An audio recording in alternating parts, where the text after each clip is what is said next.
छोटे कपड़ों वाली बीवी। अजित एक छोटे कस्बे में रहने वाला सीधा सादा लड़का था।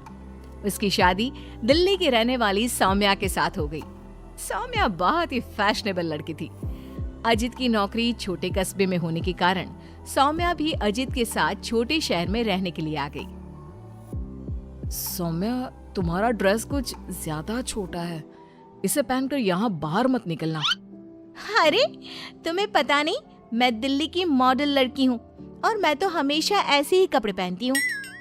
तुम्हारी बात सही है सौम्या, लेकिन इस शहर के माहौल के हिसाब से कपड़े कुछ ज्यादा ही छोटे हैं। ओहो, मुझे नहीं पता था कि तुम्हें मेरे कपड़ों से इतनी प्रॉब्लम है। सौम्या, मुझे तुम्हारे कपड़ों से कोई परेशानी नहीं है, लेकिन अगर तुम ऐसे बाहर जाओगी तो लोग तुम्हें अजीब ढंग से देखेंगे।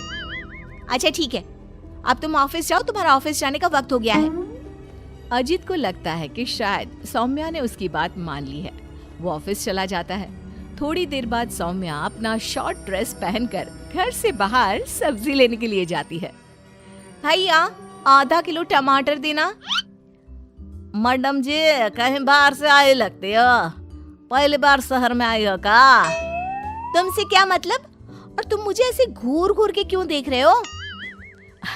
अरे नहीं नहीं, ऐसी कोई बात नहीं है, बस आपके कपड़ों को देखकर लग नहीं रहा कि आप शहर की रहने वाली हैं। तुम अपने काम से काम रखो, मैं चाहे कुछ भी पहनूं, तुम्हें उससे क्या? सौम्या सब्जी लेकर अपने घर चली जाती है। शाम को अजित घर वापस आता है। सौम्या, कल मम्मी पापा आ रहे हैं। देखो, तुम ना उनके सामने साड़ी पहन कर रहना, वरना मम्मी बुरा मान जाएंगी।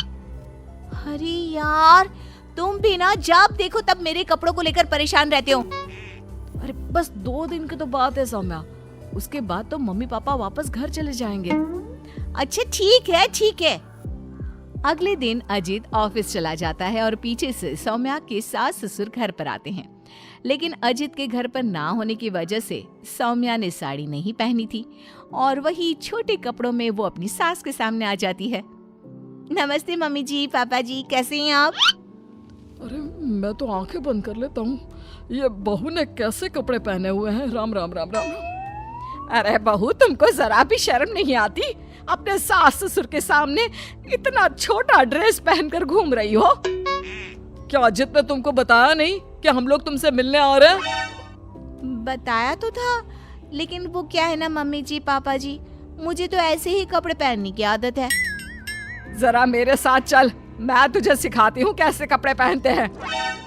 सौम्या की सास सौम्या का हाथ पकड़कर उसे कमरे में ले जाती है और उसकी शॉर्ट ड्रेस के ऊपर जबरदस्ती साड़ी पहना देती है।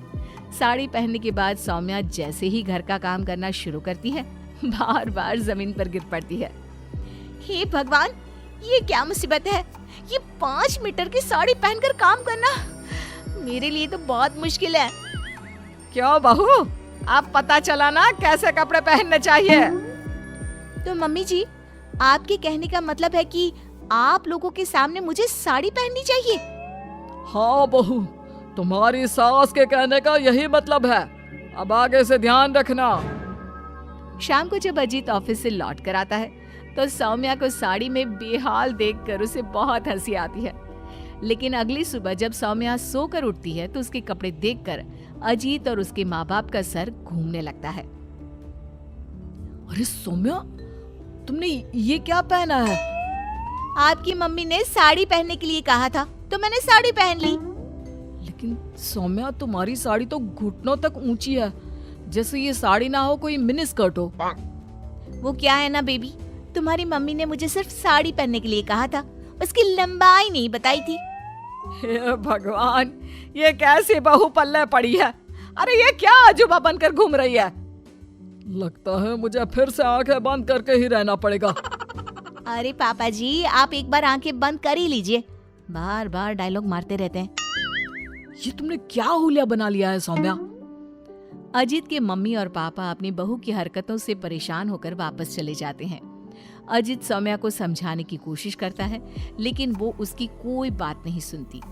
एक दिन सौम्या कुछ ज्यादा ही फैशनेबल कपड़े पहनकर घर से बाहर निकलती है। उस छोटे से कस्बे के लोगों ने उस तरह के कपड़े कभी देखे ही नहीं थे। अरे बहन, क्या बात है? तुम्हारे पास पहनने को कपड़े नहीं का? लगता है बहुत गरीब हो। चलो मेरे साथ, मैं तुम्हें अपनी पुरानी साड़ी दे दूंगी। हाँ, पागल हो गई है क्या? ये आजकल का फैशन है, फैशन। सौम्या जैसे ही थोड़ा आगे बढ़ती है, अरे देखो बेचारी कितनी गरीब है, इसके कपड़े भी फटे हुए हैं। लो ये 10 रुपए रख लो। हाँ कोई बात नहीं। अरे मैं कोई भिखारी थोड़ी ना हूँ। कितने अजीब लोग हैं यहाँ के, इनको फैशन का मतलब भी नहीं पता। थोड़ा आगे जाने के बाद कुछ बच्चे सौम्या को देखकर जोर जोर से हंसने लगते हैं। अब तुम लोगों को क्या प्रॉब्लम है? क्यों हंस रहे हो ऐसे? आंटी आप बहुरूपिया है ना? हाँ? बहुरूपिया क्या होता है? आंटी वही जो अजीब अजीब कपड़े पहनकर गली गली में घूमता है और लोगों से पैसे मांगता है। तुम्हारा दिमाग खराब हो गया है? मैं कोई बहुरूपिया नहीं हूँ। लेकिन आपकी हालत देखकर तो ऐसा ही लग रहा है। तभी वहाँ पर एक औरत आती है। अरे बच्चों, ये तो कोई पागल औरत लगती है। देखो इसके कपड़े भी फटे हुए हैं। हे भगवान, मैं सच में पागल हो जाऊंगी। इस शहर के लोग बड़े अजीब हैं। मेरे फैशन को न जाने क्या समझ बैठे हैं। फिर सौम्या अपने घर लौट आती है और जोर जोर से रोने लगती है। सौम्या को इस तरह रोता देखकर अजित को कुछ समझ नहीं आता। अरे क्या हुआ सौम्या, तुम इतना क्यों रो रही हो? किसी ने कुछ कहा क्या? इस शहर के लोग पूरे पागल हैं। मेरे फैशन वाले कपड़ों को देखकर न जाने कैसी कैसी बातें करते हैं। तभी अजीत और सौम्या को घर के दरवाजे पर जोर जोर से खटखटाने की आवाज आती है। बाहर जाकर देखते हैं तो 2-3 औरतें वहाँ पर खड़ी हुई थी। कौन है आप लोग और क्या हुआ? अरे आपके घर में एक औरत रहती है ना, फटे हुए कपड़े पहनकर घूमती है, हम उसे ले जाने आए हैं। कहाँ ले जाने आए हैं? अरे पागल खाने या फिर महिला सुधार गृह में छोड़ देंगे? लेकिन क्यों? हम उस बेचारी की मदद करना चाहते हैं, उसके पास पहनने को कपड़े नहीं है ना। आप ऐसा नहीं कर सकते। लेकिन क्यों भाई साहब? क्योंकि वो कोई पागल औरत नहीं, मेरी छोटे कपड़ों वाली बीवी है और उसका दिमाग बिल्कुल ठीक है, बस कपड़े थोड़े कम है।